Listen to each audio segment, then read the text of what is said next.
कहानी की शुरुआत होती है रसल नाम के एक आदमी से, जो जेल में बैठकर अपनी कहानी बता रहा था। उसके मुताबिक उसने एक ऐसी डकैती को अंजाम दिया था जिसका पर्दाफाश आज तक कोई भी पुलिस वाला नहीं कर पाया। फिर वो शुरुआत से बताता है कि उसने इस कारनामे को कैसे अंजाम दिया। जिस दिन उन्हें बैंक में चोरी करनी थी उस दिन वहाँ कई देश के नागरिक मौजूद थे। इसके बाद बैंक में एक आदमी आया जिसने सफेद यूनिफॉर्म और चश्मा पहना था। तभी उसके पीछे से ऐसे ही यूनिफॉर्म वाले कई नकाबपोश लोग घुस आए और फिर पहले आदमी ने भी अपना चेहरा ढक लिया। उन्होंने तुरंत बैंक का दरवाजा बंद किया और अचानक अपने हथियार निकाल लिए, जिससे वहाँ मौजूद सभी लोग बहुत बुरी तरीके से डर गए और फिर उन्होंने वहाँ स्मोक बॉम्ब छोड़ दिए। तभी बाहर से गुजर रहे एक पुलिस वाले की नजर बैंक से निकल रहे धुएं पर पड़ी। उसने तुरंत पुलिस को खबर कर दी, लेकिन तभी एक चोर ने उसे बंदूक दिखाकर धमकी दी कि उसने कई लोगों को बंदी बना रखा है। अगर पुलिस ने कुछ भी करने की कोशिश की तो वो इन सभी कैदियों को मौत के घाट उतार देगा। इसके बाद उस पुलिस वाले ने जल्दी से पुलिस फोर्स बुलवाई और बाहर के लोगों को बैंक से दूर हटाने लगा। फिर हम डिटेक्टिव फ्रीजर को देखते हैं। जैसे ही उसे इस डकैती की खबर मिली तो वो अपनी टीम के साथ बैंक के बाहर आ पहुंचा। कुछ ही पलों में पुलिस ने बैंक को चारों तरफ से घेर लिया और तो और वहाँ देश भर के टीवी चैनल भी इकट्ठा हो गए थे। उधर बैंक के मालिक को खबर मिली कि उसके बैंक में चोर घुस आए हैं और लोगों को भी बंदी बना लिया गया है। उधर डिटेक्टिव फ्रीजर ने अपनी जांच शुरू कर दी। वहीं दूसरी तरफ बैंक में चोरों ने सभी लोगों को एक जगह इकट्ठा किया और सबके फोन जब्त करके एक लिफाफे में डाल दिए। लेकिन बैंक में काम करने वाले पीटर ने कहा कि वो अपना फोन घर पर ही भूल गया है। तब एक चोर ने किसी का फोन लेकर पीटर के नंबर पर कॉल किया और तभी ऑफिस से उसका फोन बजने की आवाज सुनाई आने लगी। अब बेचारे पीटर की हवा टाइट हो चुकी थी और उसने चोरों से माफी तलाफी मांगना शुरू कर दी। लेकिन गैंग का लीडर गुस्से में उसे घसीटकर ऑफिस में ले गया और उसे तब तक मारा जब तक वो खुश नहीं हो गया। आखिरकार उसने बाहर आकर सबको धमकाया कि जिसने भी चालाकी करने की कोशिश की उसका यही हाल होगा। इसके बाद उसने सभी होस्टेस के कपड़े जबरदस्ती उतरवाकर उन्हें बिल्कुल अपने साथियों जैसे कपड़े पहना दिए। उधर देश भर में डकैती की खबर आग की तरह फैल चुकी थी। तभी बैंक में मौजूद एक बूढ़े आदमी को दिल का दौरा पड़ गया, इसलिए चोरों को मजबूरन उसे बैंक से बाहर भेजना पड़ा। उसके बाहर आते ही पुलिस ने उससे काफी पूछताछ की, लेकिन उन्हें सिर्फ इतना ही पता चला कि अंदर यूनिफॉर्म पहने 4 चोर हैं और उनके पास हथियार भी है। इसके बाद हम देखते हैं कि बैंक के मालिक आर्थर ने मैडलिन नाम की एक लड़की को फोन करके मिलने बुलाया। जैसे ही वो आर्थर से मिली तो उसने कहा कि वो जानती है उस बैंक की एक तिजोरी में आर्थर का कोई राज छुपा हुआ है। वो जानना चाहती थी कि आखिर उस तिजोरी में ऐसा है क्या, लेकिन आर्थर ने कहा कि उस तिजोरी में बेहद कीमती चीजें हैं और वो नहीं चाहता कि किसी को भी इसके बारे में कुछ भी पता चले। इधर दोनों डिटेक्टिव को खबर मिली कि जिन गाड़ियों से चोर आए थे वो सब चोरी की थी और फिर पुलिस ने बैंक के सीसीटीवी कैमरे से अंदर देखने की कोशिश की, पर चोरों ने अब तक उन्हें तोड़ दिया था। इसके बाद अचानक चोरों ने एक आदमी के गले में बैग डालकर उसे बाहर भेज दिया। फिर जब पुलिस ने उससे बैग लिया तो उन्हें चोरों की लिखी हुई कुछ मांगे मिली। उन्हें रात 9 बजे तक 2 गाड़ियां और एक पायलट के साथ एक हवाई जहाज भी चाहिए, नहीं तो वो हर एक घंटे में एक आदमी को गोली मार देंगे। इसी वक्त आर्थर ने वहां आकर बैंक के हालातों के बारे में पूछा, लेकिन डिटेक्टिव कहने लगे कि वो खुद हर पल की खबर देते रहेंगे। इसके बाद चोरों ने पुलिस से अंदर बंद लोगों के लिए खाने पीने की मांग की और तब डिटेक्टिव को एक तरकीब सूझी। उसने बड़ी चालाकी से खाने के बॉक्स में माइक्रोफोन लगा दिया ताकि वो बैंक में चोरों की बात सुन सके और फिर डिटेक्टिव फ्रीजर खुद डिब्बों को लेकर बैंक तक पहुंचा और चोरों के बॉस से बात करने की कोशिश की, लेकिन बॉस ने उस पर कोई भी ध्यान नहीं दिया।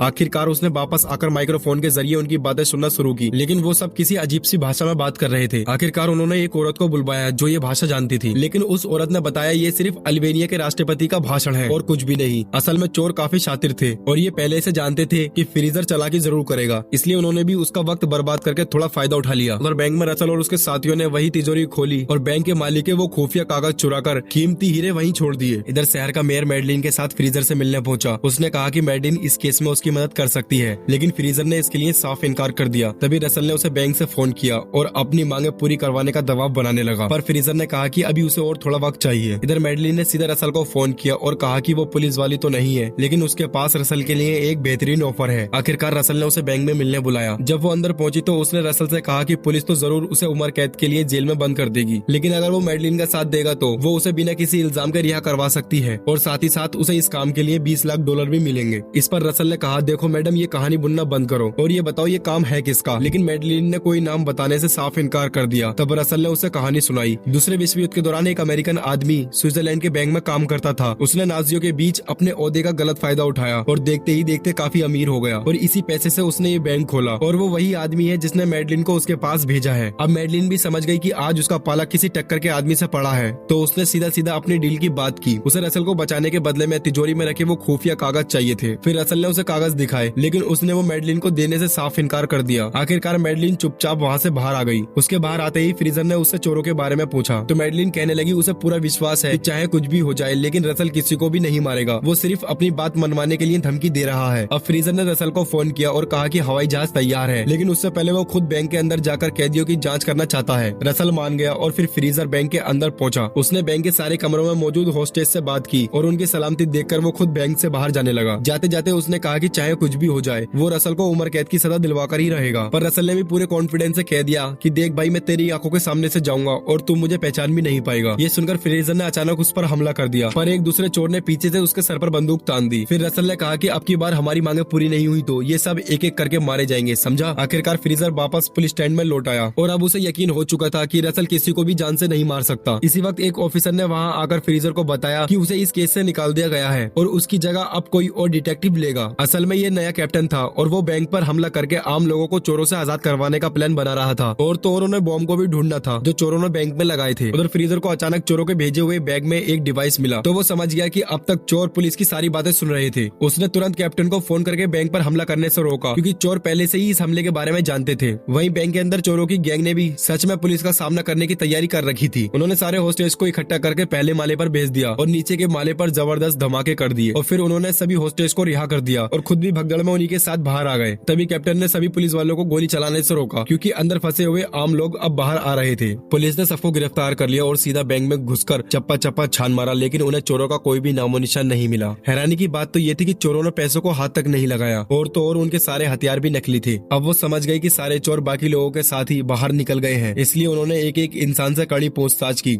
लेकिन इतनी कोशिश के बाद भी वो असली चोरों की पहचान नहीं कर पाए, क्योंकि उनके चेहरे किसी ने भी नहीं देखे थे। आखिरकार सरकार के अफसर वहाँ पहुँचे और उन्होंने फ्रीजर को कोई भी सबूत न मिलने की वजह से इस केस को बंद करने को कहा। फ्रीजर ने वहाँ तो हाँ कर दिया, लेकिन वो इस केस को सुलझाए बिना मानने वाला नहीं था। उधर मैडलिन बैंक के मालिक आर्थर से मिली और उसे बताया कि रसल ने वो खुफिया फाइल चुराकर अपने पास रख ली है, ताकि आर्थर उसके खिलाफ कोई भी गलत कदम न उठा सके। असल में उस फाइल के अंदर आर्थर के खिलाफ सबूत थे, जैसे कि उसने वर्ल्ड वॉर के दौरान यहूदियों के साथ बदसलूकी करके नाजियों से करोड़ों रुपए कमाए थे और शायद इसी वजह से चोरों ने आर्थर से बदला लेने के लिए बैंक में डाका डाला था। आखिरकार आर्थर ने खुद की सफाई में कहा कि वो काफी जवान था और सफलता का नशा उसके सर पर चढ़ चुका था, जिस वजह से वो अच्छे बुरे का फर्क भूल गया था। इसके बाद हम फिर रसल को देखते हैं, लेकिन वो जेल में नहीं बल्कि एक छोटे से कमरे में था। असल में उसने तिजोरी से फाइल चुराई तो उसने बैंक के मालिक के वो बेस कीमती हीरे भी चुरा लिए थे और फिर वो बैंक के अंदर ही एक खुफिया कमरे में छुप गया। इस घटना के पूरे एक हफ्ते बाद उसके साथी उसे बैंक से लेने आए, लेकिन तभी हम देखते हैं कि फ्रीजर भी बैंक के अंदर घुस रहा था और तभी अचानक उसकी टक्कर रसल से हो गई और फ्रीजर उसे पहचान नहीं पाया और रसल धूम मचाले गाता हुआ जाकर सीधा अपने साथियों की गाड़ी में बैठ गया। और फ्रीजर ने बैंक में आकर आर्थर की तिजोरी खुलवाई तो उसे वहाँ हीरो वाली अंगूठी और एक कागज मिला जिस पर लिखा था अंगूठी का पीछा करो, और वो सीधा आर्थर से मिलने पहुंचा और इस अंगूठी के बारे में पूछा। लेकिन लाजमी सी बात है कि आर्थर ने उसे कोई भी ढंग का जवाब नहीं दिया और जब उसने मैडलिन से पूछा तो ये खुलासा हुआ कि असल में ये अंगूठी एक यहूदी परिवार की थी, लेकिन उसके दोस्त ने उनसे गद्दारी करके उन्हें नाजियों के हवाले कर दिया और खुद इस अंगूठी का मालिक बन गया। ये सुनकर आखिरकार फ्रीजर अपने घर लौट आया, लेकिन तभी उसने देखा कि असली हीरे तो उसकी जेब में ही थे। तब उसे एहसास हुआ कि बैंक में मौजूद जिस आदमी से वो टकराया था असल में वो रसल था। आखिरकार रसल ने अपनी बात पूरी कर दी, वो आंखों के सामने से निकल गया और फ्रीजर उसे फिर भी पकड़ नहीं पाया। लेकिन रसल तो फाइल के अलावा कुछ और चुराने आया ही नहीं था। वो जानता था फ्रीजर को पैसे की सख्त जरूरत थी, इसलिए उसने हीरे चुराकर फ्रीजर की जेब में रख दिए ताकि उसकी थोड़ी मदद हो जाए। और वीडियो यहीं पर खत्म होती है। अगर आपको वीडियो अच्छी लगी हो तो वीडियो को लाइक और चैनल को सब्सक्राइब जरूर करना। मिलते हैं अगली वीडियो में, तब तक के लिए बाय बाय।